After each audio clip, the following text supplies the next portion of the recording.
Asia কাপে নিজেদের শেষ ম্যাচের আগে প্র্যাকটিস সেশনটা করলো বাংলাদেশ। আপনি হয়তো ভাবছেন ভুল বলছি কিনা, এশিয়া কাপের শেষ ম্যাচ তো নাও হতে পারে। হ্যাঁ, বাংলাদেশের জন্য এশিয়া কাপের শেষ ম্যাচ নাও হতে পারে যদি বাংলাদেশ আফগানিস্তানের বিপক্ষে ম্যাচটা জেতে, তারপর সমীকরণের যত অঙ্ক আছে সেগুলো মেলে, তবেই বাংলাদেশ হয়তো সুপার ফোরে উঠবে। সেক্ষেত্রে আরো 3টা ম্যাচ বাংলাদেশ খেলতে পারবে। তবে সেসব অঙ্ক যদি না মেলে কিংবা বাংলাদেশ যদি হেরে যায়, তাহলে আফগানিস্তানের বিপক্ষে ম্যাচটাই হচ্ছে বাংলাদেশের এশিয়া কাপের শেষ ম্যাচ। সেই ম্যাচ যে ম্যাচের উপর নির্ভর করছে আসলে এত কিছু, এত হিসেব নিকেশ, সেই ম্যাচে আসলে কোন একাদশ নিয়ে বাংলাদেশ মাঠে নামছে সেটাই আপনাদেরকে একটু মিলিয়ে দিতে চাই।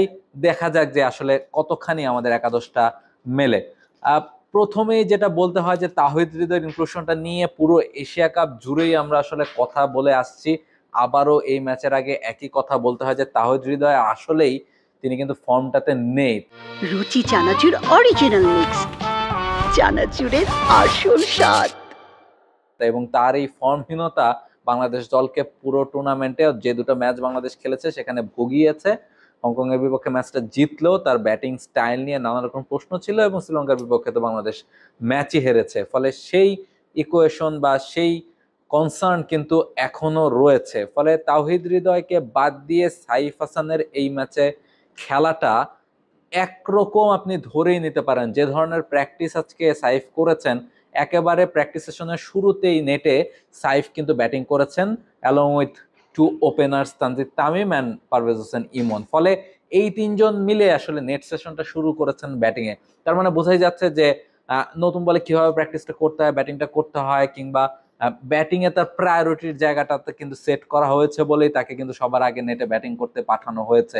ফলে আপনি মোটামুটি ধরে নিতে পারেন যে সাইফ হাসান আগামীকালকে আফগানিস্তানের বিপক্ষে ম্যাচটা খেলছে, এবং তিনি খেললে ব্যাটিং এ যেমন সাপোর্ট পাওয়া যায়, তেমনি বোলিং এও কিন্তু 2-3 ওভার করে দেওয়ার জন্য একটা অপশন ক্যাপ্টেনের হাতে অ্যাভেলেবল হয়ে যায়। স্পিন ডিপার্টমেন্টেও খানিকটা চেঞ্জ হয়তো বা আপনি দেখতে পারেন। রিশাদ খুব একটা ভালো বোলিং করেননি, আসলে একেবারেই ভালো বোলিং করেননি শ্রীলঙ্কার বিপক্ষে ম্যাচটাতে। একেবারেই বোলিং করতে পেরেছেন, 18টা রান খরচ করে ফেলেছেন। ফলে সেখানেই আসলে একটা বড় ধাক্কা ক্যাপ্টেনকে খেতে হয়েছে, যেহেতু তার ওয়ান অফ দ্য বেস্ট বোলারকে তিনি 4 ওভার বোলিং করাতে পারেনি, অথচ 1 ওভারের বেশি আসলে করাতে পারেননি। এছাড়া হংকং এর আগে বিপক্ষে যে ম্যাচটা খেলেছেন সেখানেও কিন্তু তিনি 2টো উইকেট পেলেও একটু এক্সপেন্সিভ ছিলেন, শুরুর দিকে বেশ এক্সপেন্সিভ ছিলেন। ফলে তার বোলিংটা একটা কনসার্ন, এবং আজকে তো স্পিন বোলিং কোচ মুস্তাক বলেই দিয়েছেন যে তিনি আসলে আউটকামের জন্য বেশি বল করছেন, প্রসেস মেনটেনটা করতে পারছেন না। তিনি আসলে প্রতি বলেই কিছু না কিছু করতে চাচ্ছেন, যার ফলে বেসিক যে বোলিংটা, বেসিক যে ডেলিভারিগুলো তার রয়েছে সেগুলোও তিনি ঠিকঠাক জায়গায় ফেলতে পারছেন না। ফলে খুব বেশি এক্সপেন্সিভ হয়ে যাচ্ছেন। ফলে এই কথা থেকে বা হিসেব মিলিয়ে হয়তো বা বোঝাই যেতে পারে যে নাসুম আহমেদ ওয়েট করছেন একটা ম্যাচ পাওয়ার জন্য। তাকে হয়তোবা আপনারা এই ম্যাচে দেখতে পারেন, এবং নেটেও কিন্তু তিনি যথেষ্ট বোলিং আজকে করেছেন একেবারে শুরু থেকে, এবং মুশতাক বারবার তাকে দেখিয়ে দিচ্ছিলেন যে কিভাবে কিভাবে বোলিংটা করতে হবে এই উইকেটে। ফলে তিনিও আসতে পারেন।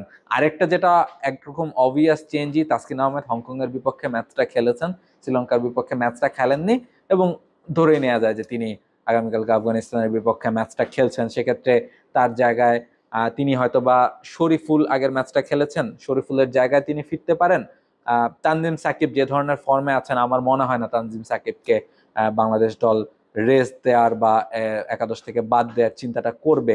সেক্ষেত্রে হয়তো বা শরীফুলই বাদ পড়তে হবে তাকে, এবং সেই জায়গায় তাসকিন আহমেদ আসবেন, যেহেতু মুস্তাফিজ একরকম অটো চয়েসই পেস বোলিং ডিপার্টমেন্টে এই ধরনের উইকেটে। ফলে তাসকিন ফিরছেন, হৃদয়ের জায়গায় সাইফ ফিরছেন, এবং রিশাদের জায়গায় নাসুম আহমেদ ফিরছেন। মোটামুটি এই 3টা পরিবর্তন হয়তোবা আগামীকালকে আফগানিস্তানের বিপক্ষে ম্যাচের আমরা দেখতে পারি। এই পরিবর্তন নিয়েই বাংলাদেশ মাঠে নামবে। যদি নাও নামে তাহলেও হয়তোবা আরো একাধিক পরিবর্তন হতে পারে। তবে 2 বা 3টা পরিবর্তন যে এই ম্যাচে হচ্ছে সেটা আপনি ধরে নিতে পারেন, কারণ বাংলাদেশ তাদের সর্বস্ব দিয়ে আসলে এই ম্যাচটা জেতার চেষ্টা করবে, এবং আপনারাও নিশ্চয়ই আপনাদের সর্বস্ব দিয়ে টি স্পোর্টসের পর্দায় খেলাটা দেখতে চাইবেন।